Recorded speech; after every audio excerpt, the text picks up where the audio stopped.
You are listening to Fantha tracks. He's waiting. Classic Star Wars and the collectibles they gave us. From vintage Star Wars to the modern era of the saga. This is Collecting Tracks. Here are your hosts, Richard Hutchinson and Andy Preston. Hello and welcome to the latest episode of Collecting Tracks. I'm Richard Hutchinson. And I'm Andy Preston. And we're your hosts for episode 21, Mando merch and Grogu goodies. Well, Andy, it's been a little while since we last recorded, which I'm pretty sure I say that every month. It's not really been that long, has it? What have we been up to since then? Yeah, a few little bits and pieces. Had a nice day out at the railway. I think I mentioned before on here, my lad Matthew, he loves his steam trains. And we had the first steam gala of the year at the East Somerset Railway near Shepton Mallet. Nice little railway, and the nice little steam gala had 4 or 5 engines running, and a nice cold March day, plenty of steam, really good for photos. So I got some lovely snaps. So yeah, enjoyed that. That was a good day. And then the big weekend, a few weeks back now, Saturday came up for Echo Live, the big collecting event. So I was there with yourself and some of the other guys from Vintage Rebellion podcast, various other Fanthas in attendance, Mark Newbold and co. And that was a really good event. Sold a lot of stuff, bought some bits and pieces, picked up some bits that I'd got ordered before the event. So yeah, really good day. A couple more autographs on my signed poster as well. And day after that, just down the road in Fladbury, went to recording studios of producer Dave Draper to do gang vocals on CJ Wildheart's new album. Again, really good day. CJ's a lovely guy. Great to do the gang vocals. Great to hear a bit of the upcoming album before anybody else. And yeah, I think he's dropping the pre-orders tomorrow on his website. So I will definitely be placing an order for vinyl and CD and perhaps a T-shirt as well. Looking forward to that. He seems to do a lot of albums recently. He does one a year. I think averages out at about that. But he's saying he's finding it really hard to make a living now. They don't make any living off of album sales. It's touring. Touring is what brings the money in.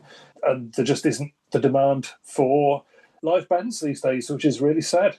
He's wondering whether this is going to be his last album in the last album for a little while, and he might have to go and get a proper job, which is really sad. So, yeah, if anybody out there likes the Wild Hearts, likes a bit of punk rock, get out and buy CJ's album. I promise you, it's a belter from what we've heard already in the studio. What about you, Rich? What have you been up to lately? Well, I was due to go to the Maldives as we're recording 8 days away. But sadly, we got the expected news last week to say that due to the conflict in the Middle East, that holiday had been cancelled, which was a real shame. So I've basically been spending the last week or so trying to sort out refunds, trying to rebook holidays. So I'm going to Cape Verde instead, which I've never thought about going to Cape Verde. But basically, we looked at the holidays, we thought, what can we get for that's a reasonable price at very short notice? Because it's no surprise that the holiday costs have shot up.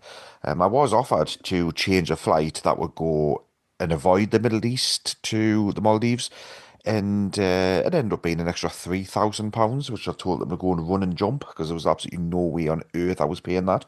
That's ridiculous. It is utterly ridiculous. The airlines have got a lot to answer for, I think. We've booked up to go to Cape Verde. I've rebooked the Maldives holiday for next year at exactly the same time over Easter, which of course is going to have the problem in that I can no longer go to Celebration, which is a shame. I was looking forward to going to Celebration. I was looking forward to seeing a lot of my US friends, but family comes first, and it was my wife's dream holiday. That's been cancelled, and it was the right thing to do, was to push it back 12 months to the same time period, because we're both working schools, we're limited on holidays. The only other time we could really go was Christmas, and the costs are astronomical, or in the summer holidays, which of course is a rainy, wet season, so it just wasn't fair on her to still go to Celebration in Los Angeles. So that's what I decided to do, and I will go back over to the States. It's not as if it's going to be the last celebration of the States. There'll be many others. And I do think a lot of the celebration, 50th anniversary of Star Wars, things like that, I honestly I don't think it's going to be what we were hoping for. As you know yourself, a lot of these guys are getting quite old. They're logistically getting them there, wanting the panels. Is that what the new people who are getting into Star Wars want to see? Do they want to see people from the OT, or do they want to see your Mando, Grogu's, cosplays, Acolyte? So I'm going to follow it along, of course, as best I can, and I hope everyone who goes there has a wonderful time. But sadly, it's not going to be for me. I'd much rather go and do one of the Rogue Fun events at the May of the North be with you. So I'm going to have a look and see if I can tag one of them in next year, so I can still see all my friends that I've been looking forward to see. Obviously, Echo Live with you, I was there, so I sold one or two bits and pieces. I don't have much to sell, only a handful of stuff. So I sold a few bits and pieces. I picked up some nice items for the retro collection from Echo Live, and you're right, some of our fellow Fantha trackers were there, so I bought a couple of pieces of Paul Naylor, who's selling a lot of retro collection and modern items. Good conversation with Mark Newbold, met up with Jonathan Hopkins, who I've never had a conversation with before. I met him at the Vector stand as he was wandering around, and Richard Mitchell was there as well, and Claire. Haven't seen Claire for quite a while, so it was nice to see Claire from Planet Leia podcast. Yeah, absolutely. So it's always good to catch up with Claire, so that was a great time.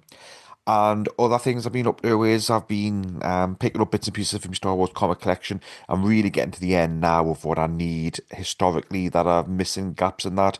And I have to say, Andy, I don't know if you're aware of this, but I'm very saddened by the decline in not just Star Wars comics in general, where I'm led to believe that some of the big titles are, rumored to perhaps not being around in a few years' time because of the decline in comics, the less of the, demand for them. The Star Wars title itself, I believe, has now ended, so that's the main Star Wars title, which, it arrived with a big bang, and, first printing, second printing of issue number one, that seems to have all died off. The Darth Vader titles ended, they're your two big main pulls, and everything seems to be shorter arcs now, so for example, there'll be, I don't know, a Qui-Gon Jinn arc or a Mace Windu arc of 5 comics. The Rise of Skywalker has only just recently finished on a 5-issue arc. And I put a lot of this down to poor timing, poor scheduling. I mean, who wants to be picking up the Rise of Skywalker comic series now? It's totally pointless. It should be coming out with the movie. Also put it down to a lot of poor storylines that we've seen recently. Some of the comics, like Dr. Aphra, arrived with a bang. It was really well received. Many issues. Off the top of my head, probably the first batch of those was 50 issues, and they were all really good. And the second one started off well, went a bit downhill, and then it completely lost its way. So hopefully, the more newer releases of the Dr. Aphra, which I haven't started to pick up yet, are going to head back to how it was.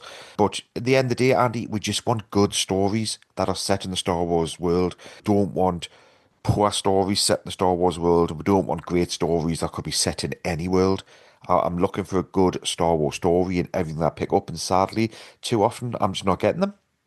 Can't argue with that, Rich. Yeah, and I wonder, I mean, I'm not a comics buyer by any means, but it seems to me that they've almost swamped the market lately. There's just been far too much content spread over far too many lines. If they could keep it simple, keep it really high quality, as you say, great stories, great inking, great artwork, then, hopefully the line will pick up again. Well, I was listening to the Director General on the BBC News, not BBC News, BBC News overall. So he is recently been put in position. And his argument are things like, we're making far too much to fill schedules. It'd be better to have less but better quality. And he's absolutely right. And he was talking about BBC One is ram-packed. You've got 24 hours coverage. It's all sorted. Whereas BBC Four, for example, trying to find something to put at the 2 o'clock in the morning slot, it's money that's just disappearing down the drain. And I'm not, putting it down or anything that's on at BBC 4, 2 o'clock in the morning, but it's a very, very niche market that.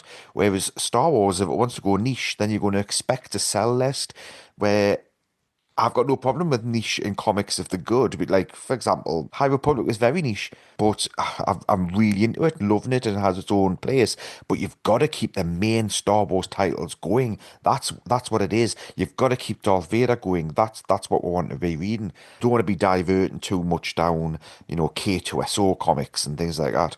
Yeah, quite. So then, Andy, what are we talking about in this episode? Well, allegedly, there's a new Star Wars movie release on the horizon. I say allegedly because there's been so little promotion for this movie that a lot of people, and certainly casual fans, I don't think a lot of people know that it's even coming. There's been very few TV spots. There's been very little advertising, very little merch in the shops. The trailers that there have been, the Super Bowl trailer I thought was a real letdown. We know so little about it, and it's what, less than a couple of months away now? Come on, Disney, pull your finger out. Tell people about this. Star Wars movie in the cinemas, first time for, I think it's 7 years. This is something to really shout about. I don't understand what they're playing at. But we are talking tonight, Rich, about the merch. And yeah, there are some bits and pieces trickling out. We have scoured the internet. We've looked at the best and the worst of what's coming out to mark this movie release. And we're going to take you through it tonight. We absolutely are. Now, if we go back 10 years, Andy, all right, and we'll just say Star Wars Episode 11 was going to come out, what would you be looking to buy ordinarily if episodes 7, 8, 9, 10 had been pretty decent and were really, engaging? You came out with them with a real buzz. Episode 11 was just announced 10 years ago. What would you want from the shops? Well, you'd want very similar to what it was when the Phantom Menace came out. Do you remember that? The shops were awash. You'd struggle to find anything that didn't have Star Wars plastered all over it. Clothing, food, drink, sweets, snacks, books, action figures, toys, you name it. There was so much Star Wars merch, and people were desperate for it. People were buying this stuff. Jar Jar sticky tongue toys. Who'd have thought that would be a thing? But they sold in the millions. So, a Star Wars movie ought to be an event. We ought to have the shops groaning under the weight of Star Wars merch. But it's just not happening at the moment. And Why not? I don't know why. Well, I think it's a mix of a few things here. I think it's a mix of kids don't sit down and watch movies. They want 30-second TikToks. They want 5-minute YouTube content. And they're probably watching that on, 2 devices at the same time. I just really fear for the future of cinema. And I think you've got the people of our generation who've been a bit disenchanted with the franchise recently. And I'm going to be honest with you, I think it's probably the prequel generation more who are more invested in the Mandalorian and Grogu than the younger children that it's probably aimed at and the people of our age. Yeah, you could be right. But, any good Star Wars content is going to get viewers. It's got such a legacy. You've got fans of all ages. And you'd get, old guys like us taking the kids, even taking the grandkids along, because it's Star Wars and it's in the cinema. It's an event. And that's what it should be. But it just doesn't feel like that at the moment. Anyway, as we say, 2 months to go. Perhaps it will become. Perhaps the Disney hype machine is all ready to go, and tomorrow we'll have it plastered all over TV channels, radio stations, internet, the lot. And we'll all start getting very excited for it. Who knows? Hi, this is Kevin Cornwall, and you're listening to Fantha Tracks. Rich, what is out there? If you are excited for The Mandalorian and Grogu, and you want to go and spend some cash, what can you spend your money on right now? What's out there? Well, the most obvious marketable feature is Grogu itself. It's going to be, well, it should be everywhere. That it should be, the things that people are wanting for Christmas. There should be, the what the children are wanting and looking for. You've got, people who collect like Stitch items from Disney. You've got people who, they should be wanting to collect Grogu. And there's quite a bit out there for Grogu, and there's a lot been out for quite a long time now. But me worry is, can they repackage a lot of this and sell it again to people who've already got it? Because I think you're probably in the same situation as me. You get items of Grogu at Christmas that you don't particularly want, or you get it for your birthday and somebody's bought it for you and it ends up on the shelf. Do you want something similar again? I don't know. If it's quality, yes. If it's the movie's brilliant, yes, possibly. So Grogu is going to feature, I think, heavily in the items that were picked tonight.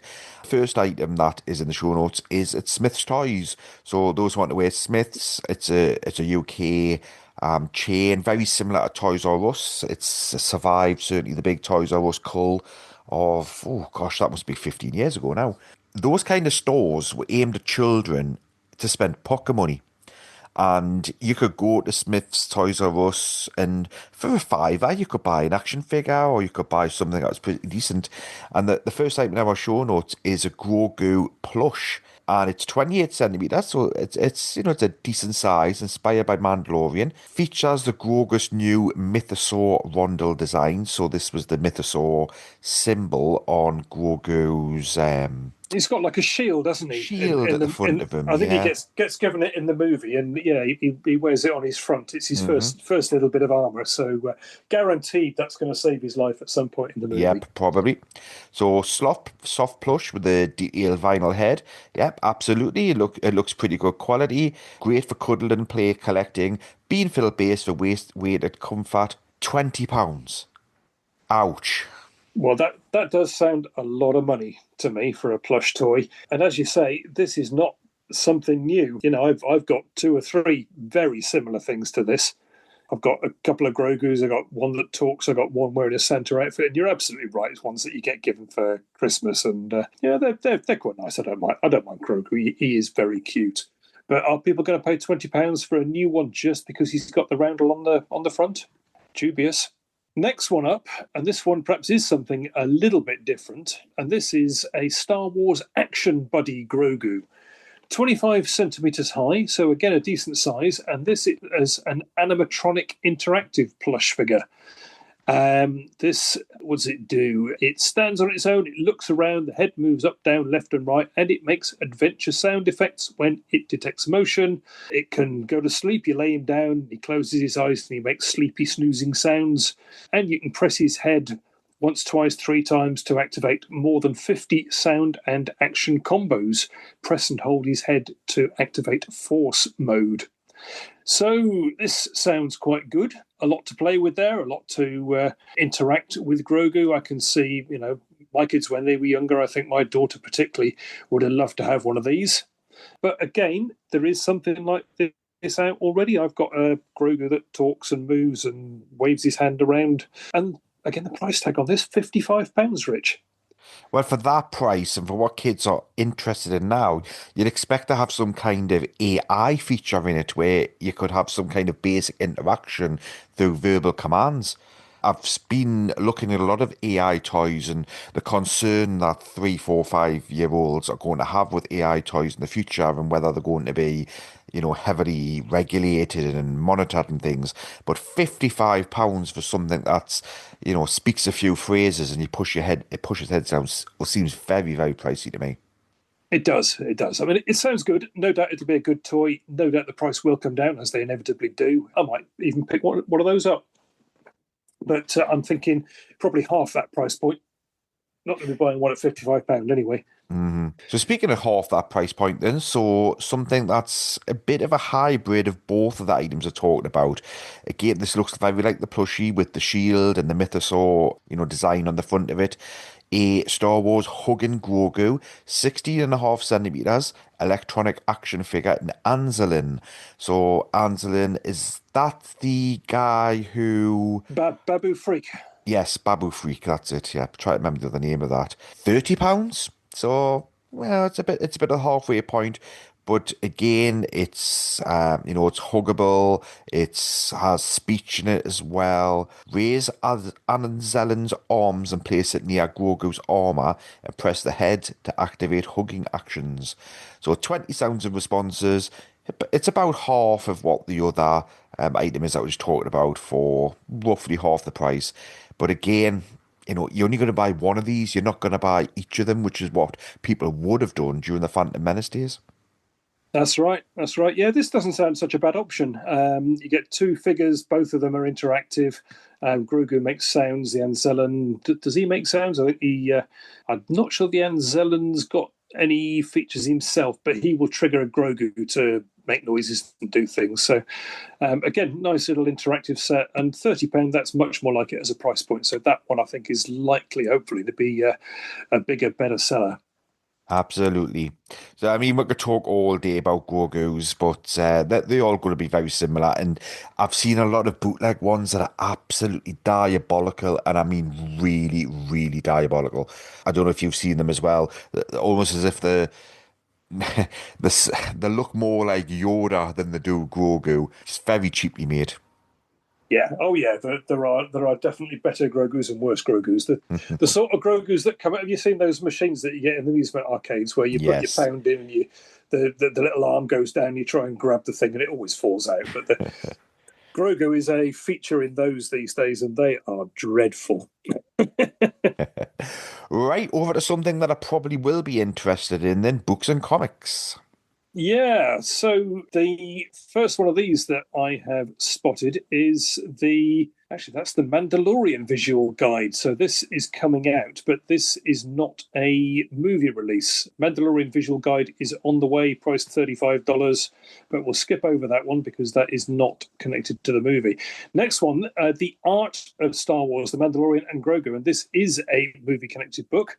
As always, I think pretty much every Star Wars movie TV series has an art of book these days. Must buy for me. I love the concept art. Interviews from the guys who are on the creative teams, and that is going to be a must buy, I think. Whatever you can say about Star Wars movies, sequels, prequels, TV series, the visuals are always absolutely stunning. And to get it in a nice big coffee table book size, I can definitely see myself picking this one up. Next one is a little bit off the wall, and this is the Mandalorian cookbook. Range of recipes inspired by the hit TV show again. So again, it's TV show, not movie, but another one that is on the way, due for release shortly. Porg soup, mudhorn, egg halves, truffle dumplings, blurgers, sorghum, krill, crate, dragon sliders. I don't know what these are, but I'm not sure about that. Sounds like a book too far, possibly. What else is out there, Rich? What else we got coming up? Well, I won't be picking up any of them three because cookbooks and things like that, I just don't get them. So they're just cookies, but they rename them as Wookiee cookies and things like that. It's not for me. The only cookbook I thought was actually interesting that had a tie-in was the Game of Thrones cookbook, because in Game of Thrones, they obviously eat things like, magpie pie, but you can't go to shop and buy a cookbook that has magpies in it very easily, and it talked about how to cook them and make them into pie, make them quite tasty. I thought, that was different. That was quite, interesting. At least it was faithful to the books. But step one, catch your magpie. Yes, absolutely. But things like mudhorn egg halves, I mean, what are they going to be? Devil's eggs or something like that? Similar, it's actually got pog soup instead of porg, or is it meant to be pog? No idea. No idea either, but no, not for me. I can remember making Skywalker scrunchies with my mum out of the Admiral activity books. I think that was in the Luke Skywalker activity book when I was a kid, and I loved that. So it might have an audience. And I don't particularly like the visual guides either. Now, you're right, the visuals are absolutely amazing. They were wonderful. But if you take the visual guide for, I think it was for Rogue One, and they were talking about characters, and I remember reading it was like, and their hair was done up a certain way, and I thought, and you know what, this is ridiculous. She had her hair in a plait. I didn't need to know that the whole tribe of that used to plait their hair. I just went, you're just writing text for the sake of writing text. Well, the blurb that goes alongside, you can take it or leave it, and I quite agree with you there, but their visuals and their images of stuff that's seen fleetingly in the background in the movie, and it's a real chance to take a deep dive into some of the creatives and the artwork and the costumes, which I really love. And there's usually little bits and pieces of the interviews, little snippets from the creative team as well. So nice little peek behind the curtain. So then, children's book. First children's book I've spotted is Star Wars Mandalorian and Grogu, A New Adventure. Now, this is not something I would be picking up, and by all means, I would love to read a novel of A New Adventure of the Mandalorian. You were going to guess that this movie is going to end without a closure, as much as everyone's saying it's going to be the closure of this whole Mandalorian Grogu kind of thing. It's going to be left open, isn't it? Because Grogu is probably going to come back in some kind of new. It's such a valuable little asset. This. It's not something I'm going to pick up though. Reading age of 4 to 6, it's too young for my collection. I don't go completely silly for things that are preschool books. Don't get us wrong, some of the young adult fiction is really good, so I will pick up anything that's in the 12 to 16 age bracket, but certainly not 4 to 6. But Mandalorian and Grogu, A New Adventure, I think that might be a fun little read. Yeah, I think so. And it's odd that we haven't seen a novelisation of the movie announced yet, or I don't think we have. Well, they haven't even finished the Mandalorian comics yet. Season 2 of The Mandalorian has only just finished. I've got no idea what's happening with season 3. Yeah, and you were saying earlier the sequel trilogy comics just coming out, which is ridiculous. So, no doubt we will get a comic series based on the movie and a novelization, but when is anybody's guess. Another slightly off the wall book, and this is The Art of Colouring. Star Wars, The Mandalorian and Grogu, 100 Images to Inspire Creativity. And this is a paperback book released 21st of April 2026. The blurb simply says a brand new entry in the Art of Colouring series based on Star Wars, featuring over 100 pages of art. No indication as to what the art is. I guess they're playing that fairly close to the chest. No sort of peek inside here, but if colouring in pictures is your bag, then you can knock yourself out with something from the new movie.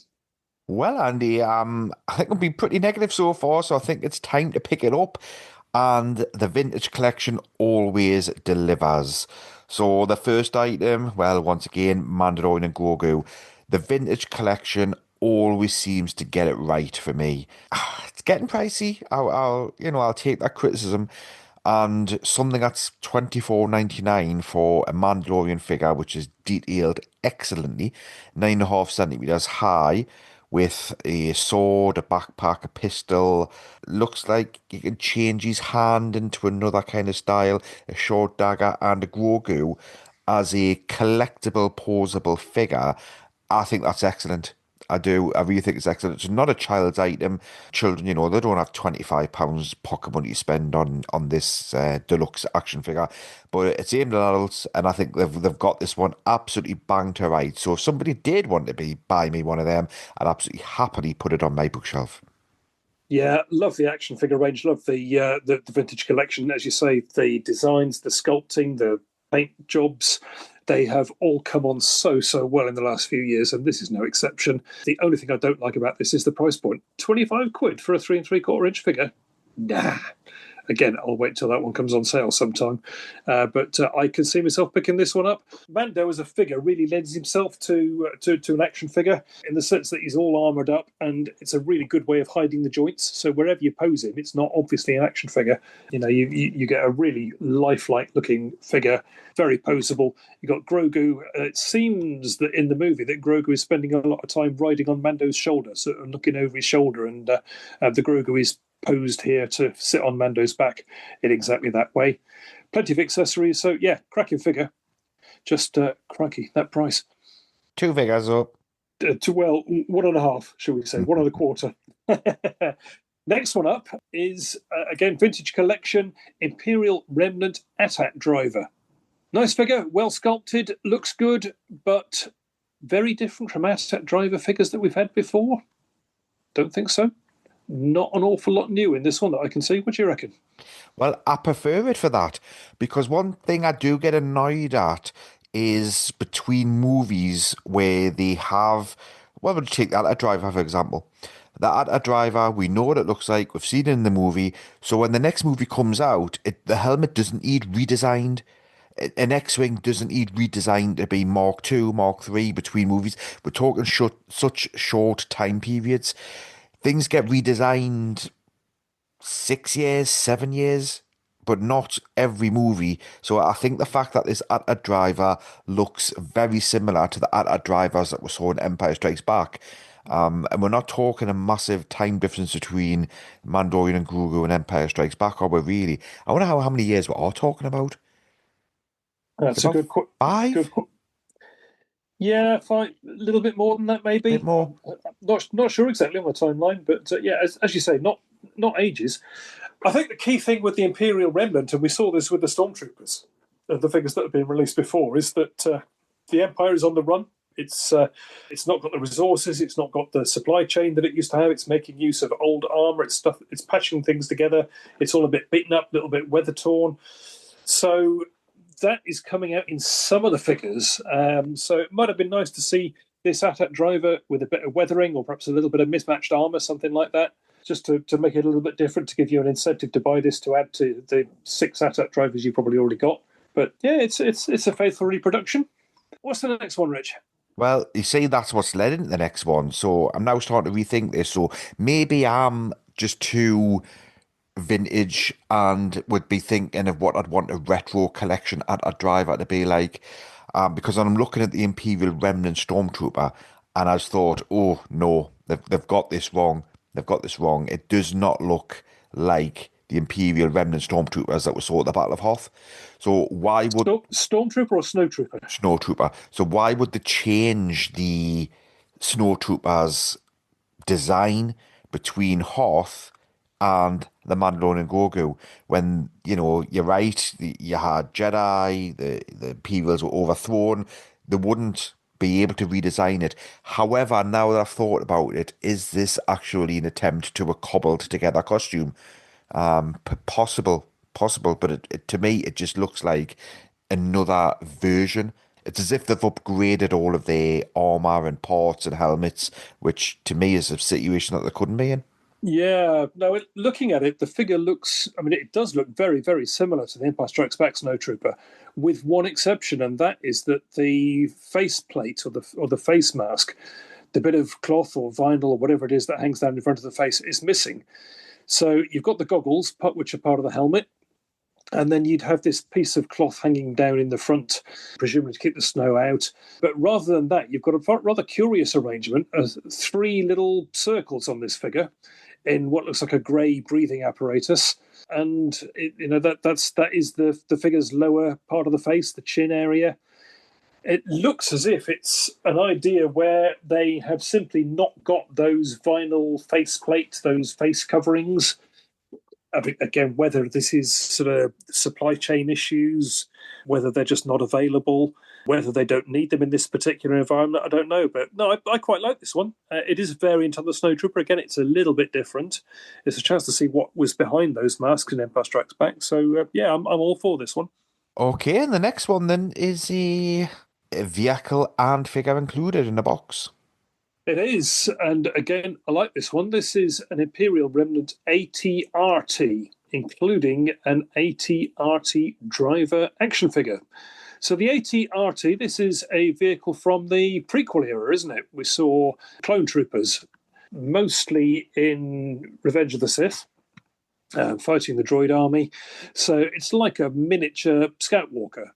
So it's got the 2 chicken legs, and then you've got a little open cockpit that the figure sits in, blaster on the front. Looks really cool, really like it as a vehicle. The figure is a little bit reminiscent of perhaps a hover tank driver from Rogue One crossed with a snowtrooper. So you've got very similar sort of snowtrooper armor with that sort of skirt, and then the upper part looks, as I say, more like the hover tank driver. But again, like this, and I can see myself getting one, but not at 50 quid, Rich. Well, I do like the vehicle. I like the fact that it actually folds down. So if you think of the old ATST, it bends at the knees so it can flatten. So you can put it inside another vehicle, which obviously you couldn't quite with the ATST. It went down a bit, but nowhere near as down as far as I think this is capable of going. Bit naughty what they've done with the figure that's packed with it. It's a blister carded packaged figure, but with a unique VC number. So that's going to drive the completest nuts having to buy this, because it suggests that the AT-RT driver will be also be released, but without the AT-RT itself, and have a different number on it. So little bit naughty that for me. But Yeah, but again, they've always done that, haven't they? They've yeah. always had unique figures in with the vehicles. So yeah, I think those completist collectors are probably used to it by now.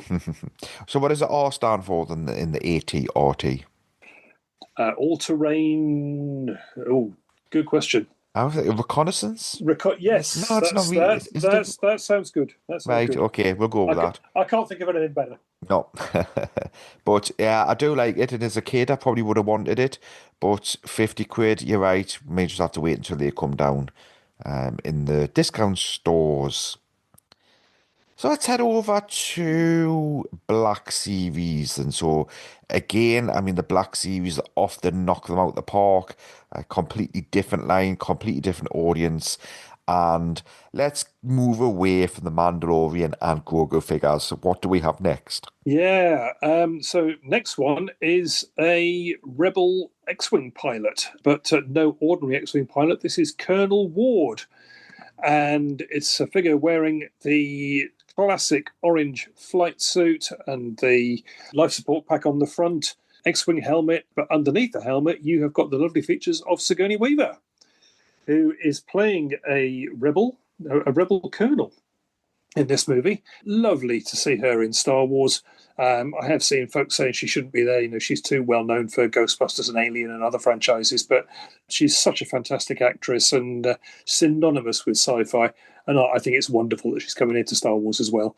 And yeah, who doesn't want to see Ellen Ripley wearing an X-Wing uniform? Love it. So for me, there's a few things here. I wasn't even aware that her character was called Colonel Ward, which again comes down to poor marketing for me. It's the first time I've actually seen that written down. And I absolutely love the X-Wing pilot costume that she's wearing, because it is very faithful, whereas the Imperial ones I mentioned before have gone too far. So why is it that the Rebels can keep the same costumes that they've been wearing since A New Hope? Virtually identical, but the Imperials have to upgrade, constantly upgrading. Just don't get it, but I love it. Yeah, really good. But the 15cm 6-inch scale, that doesn't, really fit in with my collecting habit. So it's not one I'll be picking up. For everything in one location, daily news, reviews, interviews, podcasts, video, and social media feeds, bookmark fanthatracks.com for Star Wars news 24/7, 365. Next one, and we are back to the old familiar characters with the surprise, the Mandalorian and Grogu, and another deluxe collectible. Higher price point. The other Black Series figures are coming in at 25 quid. This one is £34. Very similar, actually, to the Vintage Collection release. Very similar. Honestly, you could put the two in front of me and I'd probably be able to sell the difference. But if I flicked between the tabs, I'd be going, well, yep, that matches. So interesting. Yeah, I think you're getting exactly the same accessories, just obviously in the bigger scale. A blaster pistol, blaster rifle, knife, sword, backpack, and Grogu. Really nicely sculpted, really nice figure again, and I have no doubt this will be very sought after. Is it different enough to other Mandalorian figures? Maybe not, but I don't think that's going to stop collectors buying it. Back on to Imperials then, Andy. The Imperial Remnant AT-RT driver. So very similar to the one that is on the Vintage Collection, packed in with the toy. I see Scarif Trooper designs in the helmet on this one. I think it's not too dissimilar to the Scarif Trooper, but I do like the costume on this. We didn't have an original AT-RT driver, so yeah, I'm happy with that one. I quite like it. Yeah, it's another Imperial to add to the collection, isn't it? Yeah, nice figure, nice sculpt as always with the Black Series. So yeah, like that one. Next up is the Black Series Imperial Remnant Stormtrooper. Do we need another Stormtrooper? Really? I guess if you're launching a line of new figures, you've got to have some bad guys, haven't you? Don't see that it's very different at all to the other Stormtroopers that we got in the Black Series line. Comes with accessories, a blaster pistol, a pauldron, and an ammo pouch. So a little bit of Sandtrooper action going on there. But yeah, hey, it's it's another Stormtrooper. What more can you say? Something not quite right for me, and can't quite put my finger on it.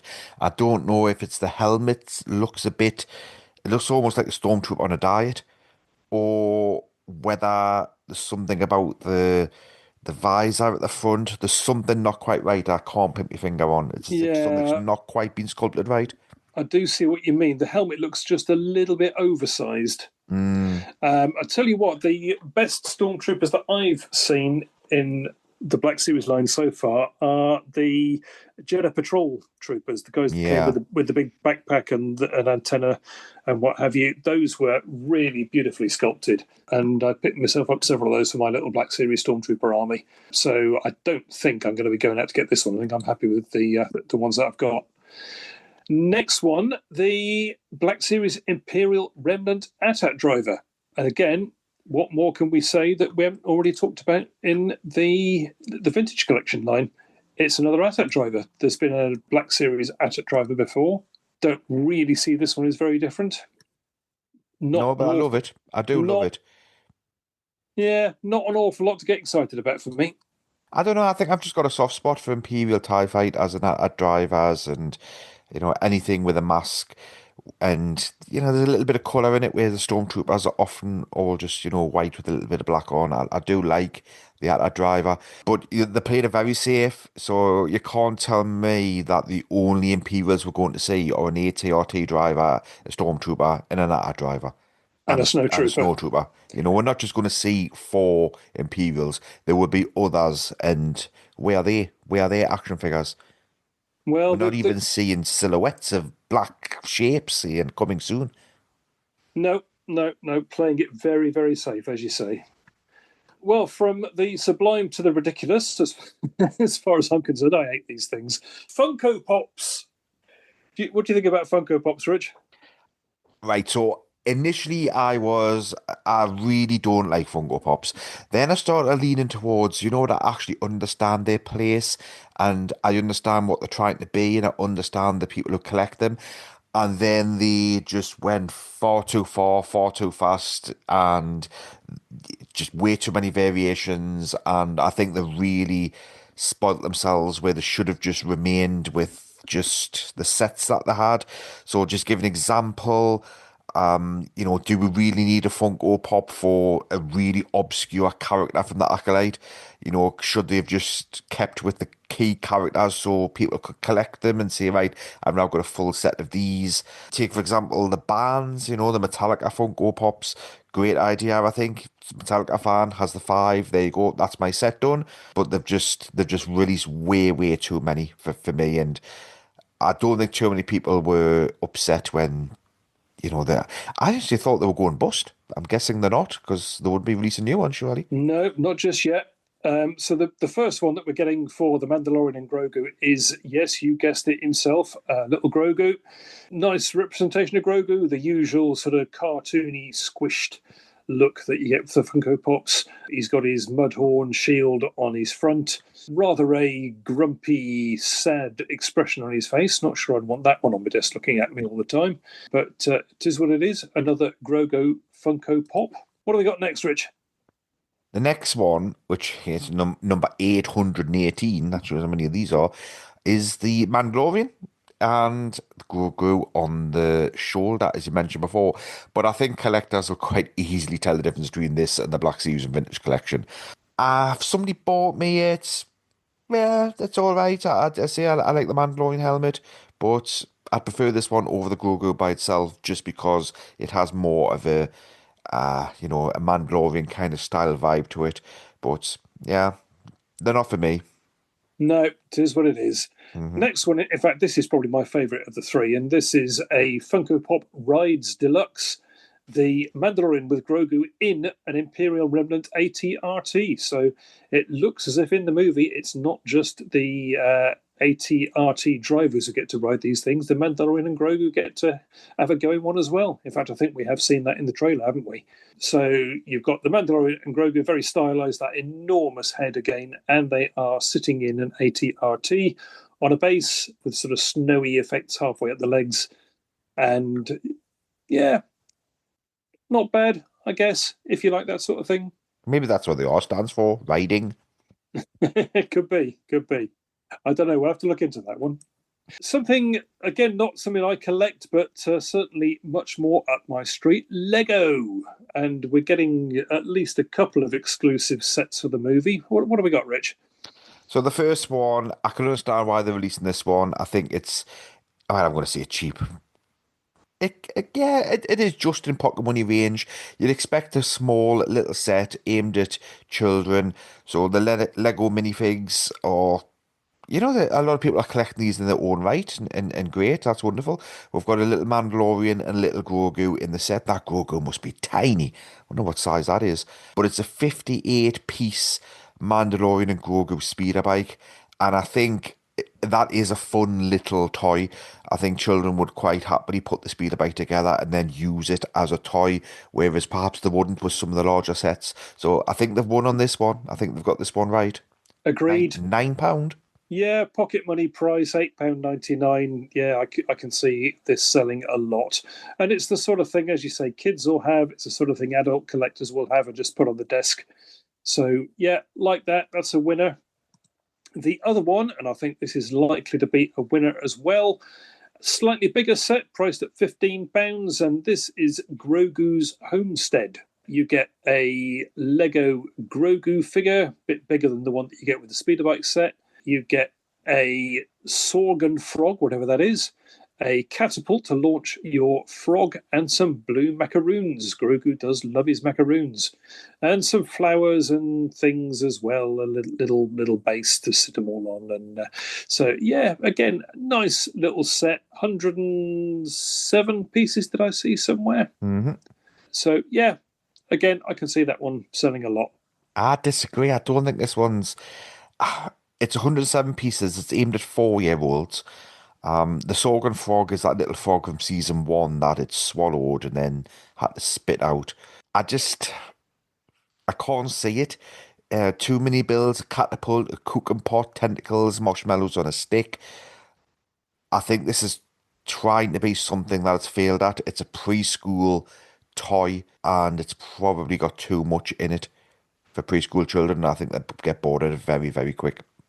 Yeah, maybe. Grogu always sells, though. Never underestimate the selling power of Grogu. Moving on. So we don't just have Hasbro and Lego and, the usual suspects to talk about. Star Wars Actionverse. So they've also released an AT-RT and an Imperial Remnant AT-RT driver. Very, very different. Very different from the Hasbro lines. Who's this company? Actionverse. Well, I've not come across these before. I mean, I don't know whether they've got other Star Wars lines out. It's not a line that I collect or am particularly interested in, so not something I've really investigated previously.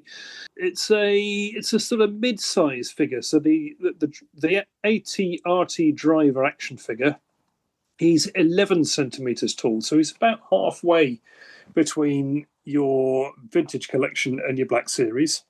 Nothing like as detailed as the figures in there, and the AT-RT vehicle itself, again, nothing like as detailed.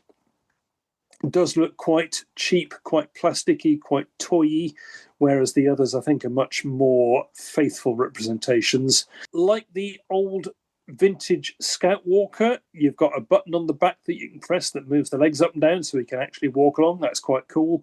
And you've got a couple of firing blaster cannons on each side, so an action feature there. But it doesn't really seem to have much of a place, this one, because it doesn't fit with any of the existing toy lines. But are these designed to play with? Is that where the Actionverse comes from? These are designed, not designed to be collected, designed to actually be played with. I think, yes, they're potentially appealing more to kids than collectors. Yeah. But it does say, keep an eye on the Star Wars action verse. There will be more figures and vehicles inspired by the Mandalorian and Grogu to collect. So there's So more coming in the action verse line. watch this space. Mm-hmm. Next toy we've got, and again, yes, we are back to the Mandalorian and Grogu, and this is something called a Bounty Blaster figure. Much bigger this time, so we've gone right up to 28 centimetres, 12 inches tall action figure, with sound effects and phrases, and again, this one is interactive. Press the buttons on the jetpack to raise Mandalorian's arms, manually raise his arms and then press the buttons again to activate even more bounty hunting action. Rapidly press the buttons for epic blast effects. And he also speaks phrases like, I'm a Mandalorian, and this is the way. Well, doesn't sound desperately inspiring, the choice of phrases there, but Yeah. I suppose he is a man of rather few words. Again, more coming. There's more to be released. More coming. Again, like the last one, possibly this geared more towards kids than collectors, I would suggest. Yeah. It's kind of Action Man, G.I. Joe size, scale, not very posable. It doesn't look as if you've got posable arm joints, elbow joints and knee joints. So it looks like it is just 5 points of articulation. I don't know whether Grogu even comes off. Doesn't look like it from the pictures that we've got. So, yeah, limited appeal, really. But I guess if you're 5 or 6 years old, you might enjoy it. Mm-hmm. Oh, yeah. More figures to collect, like Yoda, Luke Skywalker, and a Stormtrooper. So, well, inspired by, so who knows? If you like that sort of thing, there's perhaps a few to collect. Now, moving on, the next one is something else entirely. We've been a little bit sniffy about the last couple of toys, but what about this next one, Rich? Well, Hot Toys always knock it out the park with their extreme quality items. And Chris Leddy, obviously, former host of the show, he is quite a big Hot Toys collector, and I'm pretty sure he'll have something to say on this on a podcast that he's hosting now, or his YouTube channel. This is the Hot Toys figures Unmasked, Din Djarin, and real life-size Grogu and Nzellen Droidsmith. So 3 new figures, yeah. Yes. So we'll start with the unmasked one, Din Djarin. I'm going to be honest, I don't particularly like the human face characters. I appreciate them. I think they're wonderful. I think they've got his even the wrinkles and his creases and his dimples on his cheeks. It's amazing. The technology is absolutely awesome, but it pulls me out of the movie. And that there is Pedro Pascal. It's not the Mandalorian. And that might sound silly, but when the quality isn't as good, such as on the very first Hot Toys figures, you looked at a Luke Skywalker and it wasn't Mark Hamill, it was Luke Skywalker. But when they make them so detailed and so realistic, they become Mark Hamill. Does that make sense to you? Yeah, kind of. I mean, I know in the publicity that we have seen and the trailers, Pedro does spend a lot more time with his helmet off in the movie. So we are going to see his lovely features. Looking at the pictures on the Hot Toys site, the sculpt is absolutely fantastic. I mean, I know they use 3D scanning and all sorts of clever techniques, but you could be looking at a picture of Pedro Pascal not knowing that this is an action figure, a 30 centimetre, 12-inch action figure. It's absolutely outstanding. And, yes, it's Pedro, but it is also Din Djarin. Pedro plays the character. That's what the character is going to look like in the movie. So I would be very, very happy with that. It comes with rolling eyeballs, it says here. You also get a separate helmeted head, so you can take the Pedro head off and put the helmet on. Silver chrome-plated Beskar armour, layered over an undersuit, flak vest, pants and boots, complete with a bandolier, utility belt and a cape. He comes with his sniper rifle, a blaster pistol, the sword, the vibroblade, a whip and a grav charge. Magnetically attachable jetpack and a flamethrower effect, and a snow-themed figure stand. also comes with Grogu. You get actually 3 Grogu figures. One standing pose styled with a bandolier, with a pouch and a rondel. Second one in a sitting position. And the third one will attach magnetically on the Mandalorian's shoulder, all with rotatable heads. And you also get a new hover pram with a handle for Grogu to sit in. I think those 3 come only in the deluxe version, but that all sounds really outstanding. I know the price point on these is huge, but you really get your money's worth, I think, with the Hot Toys. Pedro Pascal, not to your taste then, Rich. What about a life-size Grogu? Yeah, so 37.5 centimeters tall for a Grogu, 9 points of articulation, equipped with a wrist shooters attachable to his right arm, 3 interchangeable hands. Wonderful, absolutely wonderful. But for me, I'm not the kind of person who would change the hands of a figure. They did this with some of the... Which line was it? Was it the Phantom Menace? Did they have changeable hands? They certainly did on things like Triple Zero and, the Dr. Aphra 3-pack droids. And I remember putting hands on characters, and then what do you do with the other ones? I just had them lying on the bookcase, and I just wasn't keen on it. And to me, if you've got an action figure, it needed to display its accessories and it didn't need some stuck in a box or put to one side. I mean, I just can't imagine a situation where I'd be sitting down thinking, you know what, I need to change the hands today. I'm going to get up and change its hands, or I'm going to change a weapon into something else. Yeah, I suppose if you want to change around your display once in a while, you can change the hands, change what it's holding, change the pose, just freshen it up a little bit. So yeah, I can get that. But as a Hot Toys toy, it's brilliant.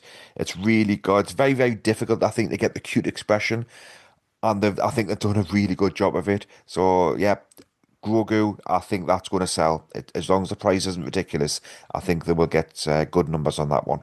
Yeah, I think they've nailed it. And the Anzellan Droid Smith as well, again, Babu Freak. I think that is a superb figure. Really, really nice sculpt. Got a detailed wrinkled skin texture, grey eyebrows and a beard made from fibre material, soft vinyl body, 8 points of articulation, comes equipped with accessories. There's a welding torch, a flashlight, and it looks like he's got some sort of equipment case and some of the bits and pieces as well. Really nice sculpt, and I think the Anzellans have got quite a following. Since they first appeared in the sequel trilogy, they've been in Mando as well since, and quite nice, cute, fun characters. And yeah, again, I think that one will be popular. Not as popular as Grogu, but I still think they'll sell them. Yeah, absolutely. Grogu's going to be the winner.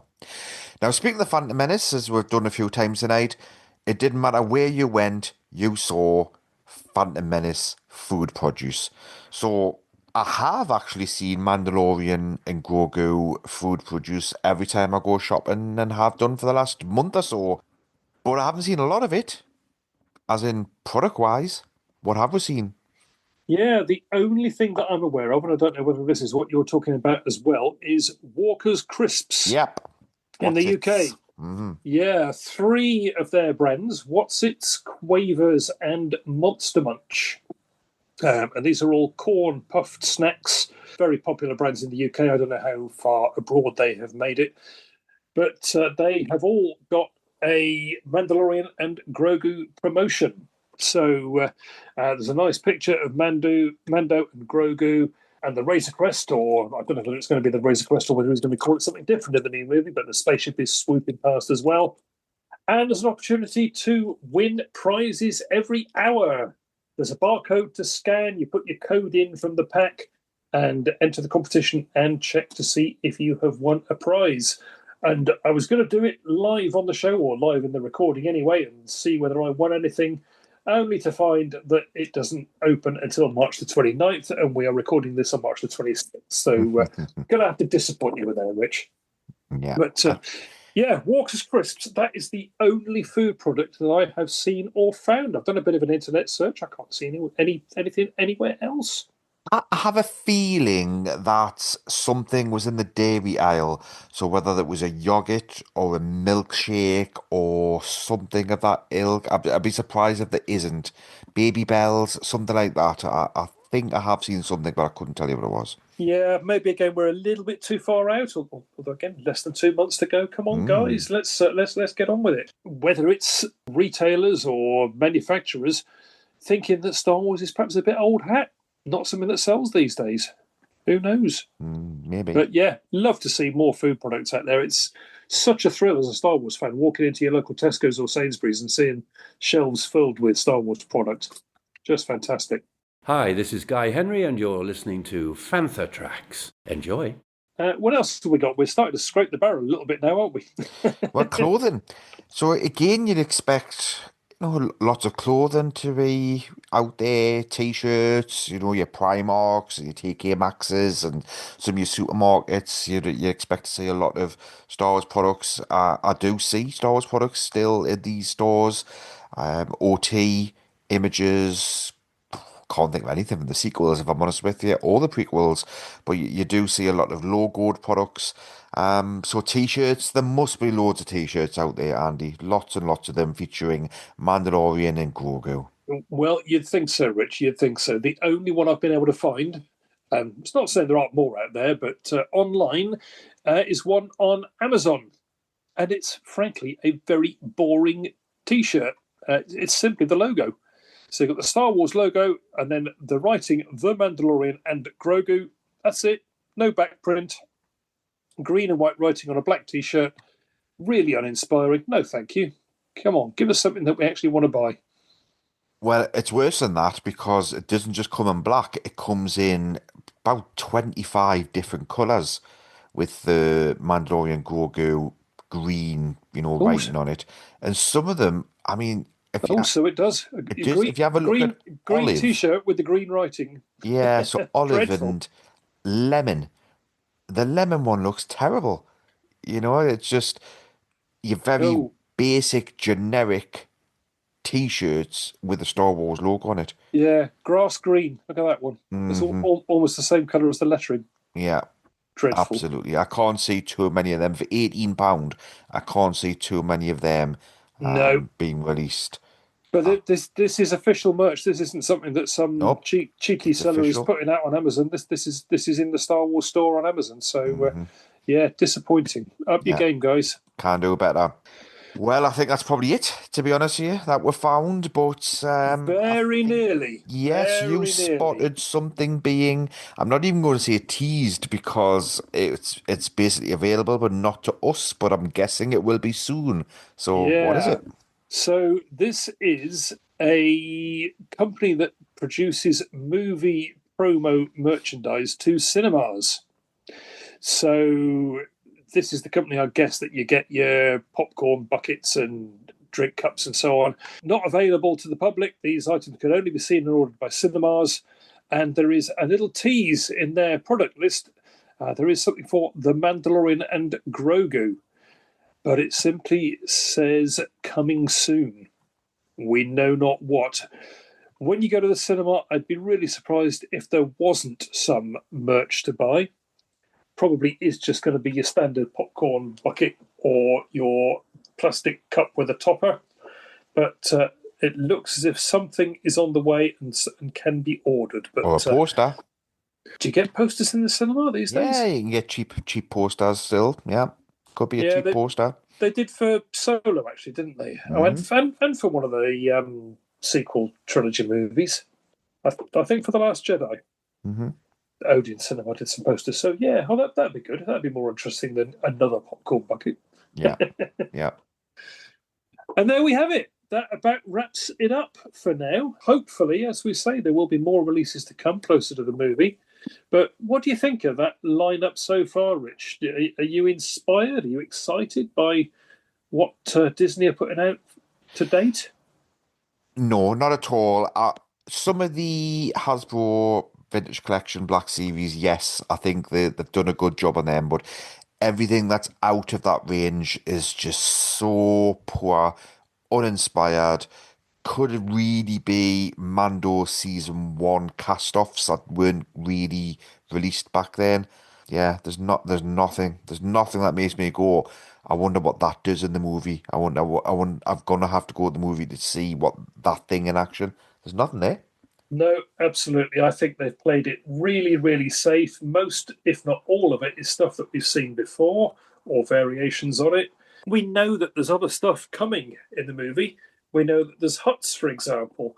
We know that there's a gladiatorial scene with, Mando in combat against some creature or creatures. We know, or we think we know, that there's a mythosaur appearing. Where are all these things? This is a big movie, guys. When we've had other Star Wars movies on the horizon, even if it's not been officially released, there's been teases or there's been shots coming out of the factories, coming out of Hong Kong, where we see product that's coming up and we can get excited about, but there's just nothing. And this seems to be the theme for the movie all the way through, in terms of the hype and the promotion and the trailers. I just don't think they're interested, which really, really surprises me. Right from the word go, Disney seems to have struggled with how to promote, how to deal with Star Wars. And, to fans like us, it just seems like such a no-brainer. How can you go wrong with Star Wars? But they are. They certainly are. So, like I said to a friend of mine the other day, nobody I work in a school, nobody's talking about it at all. It may not even exist, but the kids will happily talk about Stranger Things. They'll happily talk about K-pop, Demon Hunters, stuff I haven't even got a clue about. So they do keep up with trends and they do discuss things, but absolutely nobody's talking about this. But saying that, nobody's talking about the new Harry Potter TV series either. That's not a thing that kids are talking about at school. So I don't know. I think trends are changing, and maybe Disney's thinking perhaps movies just need to make their money back. Maybe they're spending too much on movies, and we're not going to see the 1 billion movies anymore. We're not going to see that much getting spent on them. Maybe they're sticking safe with the 300 million movie and hoping to get $500 million back and make 200 million profit. Maybe that's what it's all about now. Stop spending so much on the advertising. But I think we both know equally that's a bit bizarre because, I mean, what would have had no money spent on Squid Games? I can't imagine Squid Games had much spent on it, and look how much that made. It's about viral, it's about getting things taken off, it's about word of mouth, and with social media and things like that, things can be done very, very cheaply now. It doesn't have to have huge fanfare and billboards around the world and Super Bowl commercials and things like that. There are other ways of Yeah. marketing, and they're doing nothing. And a good movie will sell itself. I mean, look at Project Hail Mary. It's out at the moment. I'm seeing so many fantastic reviews. So many people going to say that, saying it's brilliant. You've got to go see it. A good movie will sell itself. So where you're And we'll going to see this movie then, Andy, and who you're going with? probably cinema in Taunton, either with the family or with. I've got a bunch of mates here that we've done conventions together and so on. So we may end up going to it together and make a bit of an event of it. I don't know whether there's going to be a midnight screening for this one. Doubt it somehow, which is a shame because that was always a bit of an event for a new Star Wars movie. Again, just no information coming out. Definitely go and see it. If it's good, might go back and see it again. But we'll see. Jury is very much out, Rich. What about yourself? Well, I've got a bit of a tradition. So over the years, I've taken both of my children to go and see Star Wars movies. My son has definitely drifted away from it now. I think from the age of about 14, I probably would have struggled to get him to come and watch anything at the cinema. But my daughter is very much a movie buff, and she has said that she'll happily come and see Star Wars with me. It will definitely not be Midnight Madness or anything at all. It'll probably be a Saturday afternoon, early showing. She just happily wants to come and watch this with me, and she happily wants to come and watch the Master of the Universe movie as well. So we've agreed to make sure that we see both of those. Obviously, Daddy will be paying, as what always happens in these things. I'll be buying the tickets, the popcorn, the drinks, the Nando's afterwards, whatever else. And it'll end up being quite an expensive little daddy and daughter date. It's Even though not she's a cheap outing these days, is it? absolutely not. And she's just turned 30 recently. So, yes, it's going to be a good catch up and a good movie to watch. But yeah, but I'm looking forward to it and spend a bit of time. I'm looking forward to see Star Wars on the screen. I just want a good movie set in Star Wars. I don't want a bad movie. I don't want a movie with lightsabers set in a non-Star Wars universe. It just needs to be a Star Wars movie set in Star Wars, and a good one. And for me, a story. Please, let's have a story. I don't just want explosions and Grogu being cute. I want a story. I want something that means something. I want the characters to be in genuine peril. Let's have a real old-fashioned blockbuster, but something with some weight behind it. Come on, Disney, you've got it in you. We've still got hope, haven't we? This is what's bizarre. We've still got hope. We have. Well, Andy, it's been a great show. Quite a lot longer than I thought this one was going to be, to be honest with you. So who'd have thought that we'd be able to talk so much about stuff that's not there? Yeah. Well, we'll have to see. It'd be very interesting next couple of months to see what else comes out to join those bits that we talked about. Until the next time, it's goodbye from me. And goodbye from me, man. The Force be with you. So thanks for listening to Collecting Tracks. If you want to be part of the action, stay updated on all the latest Star Wars news, visit fanthatracks.com or check out the free Fantha Tracks app through the App Store to follow us on your mobile device. You can reach out to us and send in your listeners' questions by emailing radio@fanthatracks.com. Comment, like and share on any of our social media feeds at Fantha Tracks, and be sure to subscribe, leave a review, preferably a 5-star one, on Amazon Music, Audible, Apple Podcasts, Google Podcasts, Spotify, or your podcatcher or smart speaker of choice. And as always, thanks to James Semple for composing the Fantha Tracks intro, Andy Lythe for our Collecting Tracks open music, and Mark Daniel and Vanessa Marshall for our voiceovers. Remember to tune in to Good Morning Tatooine, live Sunday evenings at 9 PM UK time, 4 PM Eastern and 1 PM Pacific on Facebook and YouTube. Check out Fantha Tracks Radio Friday evenings at 7 PM UK time for new episodes of The Fantha from Down Under, Planet Leia, Desert Planet Discs, Start Your Engines, Collecting Tracks and Cannon Fodder, and every Tuesday at 7 PM UK time for your weekly episode of Making Tracks. Coming up next on Fantha Tracks Radio, it's Making Tracks Reaction Chat.